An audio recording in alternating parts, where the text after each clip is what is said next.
یعنی جب امام قرات کر رہا ہو تو مقتدی خاموش رہیں یا وہ بھی قرات کریں، پیچھے سورہ فاتح پڑھیں۔ دیکھیں پہلے ہم اللہ کا قرآن دیکھتے ہیں، سورہ اعراف ہے، 9واں پارہ ہے۔ اللہ تعالیٰ فرماتے ہیں وَإِذَا قُرِئَ الْقُرْآنُ فَاسْتَمِعُوا لَهُ وَأَنصِتُوا لَعَلَّكُمْ تُرْحَمُونَ۔ اور جب قرآن پڑھا جائے تو کیا کرو؟ فَاسْتَمِعُوا، تو کان لگا کر سنو، وَأَنصِتُوا، اور خاموش رہا کرو، لعلکم ترحمون، تاکہ تم پر رحم کیا جائے۔ تو اللہ کا قرآن کہتا ہے کہ جب قرآن پڑھا جائے تو اس کا حق یہ ہے کہ قرآن کو غور سے سنو اور خاموش رہا کرو۔ اب یہ اللہ کا قرآن کہتا ہے تو امام کیا پڑھتا ہے؟ وہ قرآن پاک ہی پڑھتا ہے نا۔ جب وہ قرآن پڑھ رہا ہوتا ہے تو مقتدی کا کام ہے خاموش رہنا۔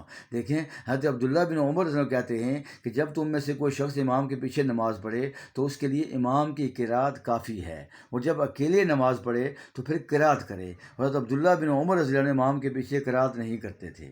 اور موطا امام مالک کے اندر یہ روایت موجود ہے، اور یہ روایت بھی صحیح ہے، یہ حدیث صحیح ہے، اس میں کوئی راوی ایسا نہیں ہے جو ضعیف ہو۔ اب دیکھیں تھوڑا سا پیچھے چلتے ہیں۔ حضرت عبداللہ بن مسعود رضی اللہ عنہ نے کہا کہ لوگ آپ صلی اللہ علیہ وسلم کے پیچھے نماز میں قرات کرتے تھے، تو آپ صلی اللہ علیہ وسلم نے فرمایا تم نے مجھ پر قرآن کو خلط ملط کر دیا ہے، یہ تمہارا کام قرات کرنا نہیں، یہ امام کا کام ہے، تم کیوں گڑبڑ کرتے ہو؟ اور یہ کہاں لکھا ہوا ہے؟ یہ طحاوی شریف کے اندر یہ روایت موجود ہے، مسند احمد کے اندر یہ روایت موجود ہے، اور مجموع الزوائد کے اندر بھی یہ روایت موجود ہے۔ تو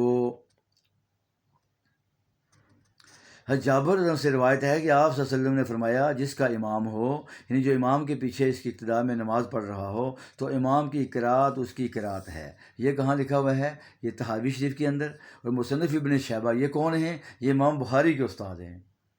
لوگ امام بخاری کا حوالہ دیتے ہیں، امام بخاری کے استاد کہہ رہے ہیں۔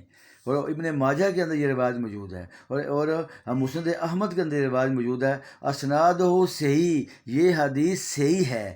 کیا حدیث پہ دوبارہ پڑھتا ہوں، حضرت جابر سے روایت ہے رضی اللہ عنہ سے کہ آپ صلی اللہ علیہ وسلم نے فرمایا، آقا علیہ السلام نے فرمایا جس کا امام ہو، یعنی جو امام کے پیچھے اس کی ابتدا میں نماز پڑھ رہا ہو، تو امام کی قرات اس کی قرات ہے۔ اب بتاؤ پیچھے کیا رہا؟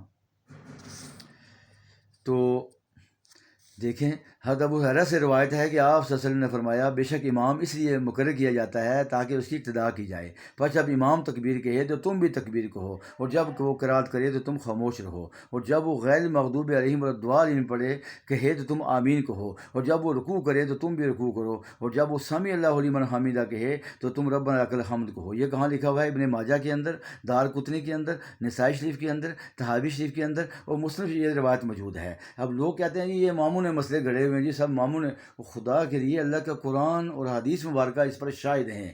تو امت کا ایک بڑا طبقہ جو ہے وہ امام کی قرات کے پیچھے قرات نہیں کرتا، کیوں؟ وہ قرآن پہ عمل کر رہا ہے، وہ حدیث مبارکہ پہ عمل کر رہا ہے۔ اب بے شمار احادیث میرے سامنے ہیں، لیکن وقت کی قلت ہے تو لوگوں کی گمراہی میں نہ آئیں، لوگ تمہیں گمراہی میں لانے کی کوشش کریں گے، یہ اماموں کے مسئلے ہیں، جی اماموں کے، وہ یہ اللہ کی قرآن کا مسئلہ ہے، سورہ اعراف کا مسئلہ ہے، وَإِذَا قُرِئَ الْقُرْآنُ فَاسْتَمِعُوا لَهُ وَأَنصِتُوا لَعَلَّكُمْ تُرْحَمُونَ۔ اس آیت کی وجہ سے لوگ امام کے پیچھے قرات نہیں کرتے، کہ اللہ کا حکم ہے کہ پیچھے امام کے جب قرات خاموش رہا کرو۔ جب امام قرات کرتا ہے تو وہ مقتدی کی وہ نماز، وہ امام کس لیے ہوتا ہے؟ اس لیے امام ہوتا ہے، وہ امام ضامن بن جاتا ہے۔ وکیل کس لیے ہوتا ہے؟ جو بندہ وکیل کرتا ہے وہ خود عدالت میں پیش نہیں ہوتا، اس کا وکیل پیش ہو جاتا ہے، وکیل کیس لڑتا رہتا ہے، تو امام ہمارا وکیل ہوتا ہے۔ تو یہ کسی فقہا کا مسئلہ نہیں ہے، اماموں کا مسئلہ نہیں ہے۔ لوگ آپ کو گمراہ کریں گے، کچھ یہ اماموں نے مسئلے گھڑے ہوئے ہیں، اماموں کا مسئلہ نہیں ہے، اللہ کا قرآن کا مسئلہ ہے کہ جب امام قرات کرے، قرآن پڑھا جائے تو پیچھے خاموش رہا کرو اور کان لگا کے سنا کرو، ٹھیک ہو گیا، تاکہ تم پر رحم کیا جائے۔ تو لوگ اس لیے پیچھے خاموش آتے ہیں تاکہ اللہ ہم پہ رحم کرے۔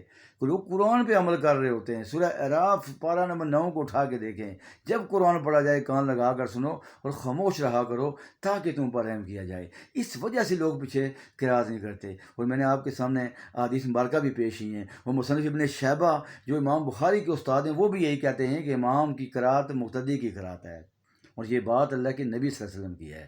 اللہ تعالیٰ ہمیں قرآن و سنت پہ عمل کرنے کی توفیق عطا فرمائے۔ لوگ گمراہ کرنے کی کوشش کریں، یہ فقہا کا مسئلہ ہے، ہر معاملہ فقہا کا مسئلہ ہے، جی یہ فقہا کا مسئلہ ہے، خدا کے لیے سورہ اعراف میں فقہا کا مسئلہ ہے۔ اور 9واں پارہ اٹھا کے دیکھو، اللہ کہتے ہیں قرآن پڑھا جائے خاموشی سے سنو اور کان لگا، یہ فقہا کا مسئلہ ہے۔ پھر میں نے حدیث مبارکہ آپ کے سامنے پیش کی۔ تو اس طرح کے لوگ، گمراہ لوگ جن کو بسم اللہ کا ترجمہ نہیں آتا، وہ ان کا کام ہے صرف فرقے نئے اس ملک میں نئے فرقے بن رہے ہیں، ہر سال نیا فرقہ بنتا ہے، تو ہر کوئی اپنی اپنی چیز لے کے آ رہا ہے، تو اس طرح نہیں کرنا چاہیے۔ امت کا بڑا طبقہ جو ہے امام کی قرات جب ہوتی ہے پیچھے قرات نہیں کرتا، وہ سورہ اعراف کی آیت وَإِذَا قُرِئَ الْقُرْآنُ فَاسْتَمِعُوا لَهُ وَأَنصِتُوا پر عمل کر رہا ہے۔ تو اس لیے لوگوں کو یہ نہ کہا جائے کہ یہ اماموں کا مسئلہ ہے، بھائی یہ قرآن کا مسئلہ ہے اور حدیث مبارکہ کا مسئلہ ہے اور صحابہ کا مسئلہ ہے، یہ کوئی اماموں کا مسئلہ نہیں ہے۔ خدا کے لیے ایسے لوگوں سے بچیں جو فتنہ پرور ہیں، جو امت میں تفریق ڈالنا چاہتے ہیں، اپنے ایمانوں کی حفاظت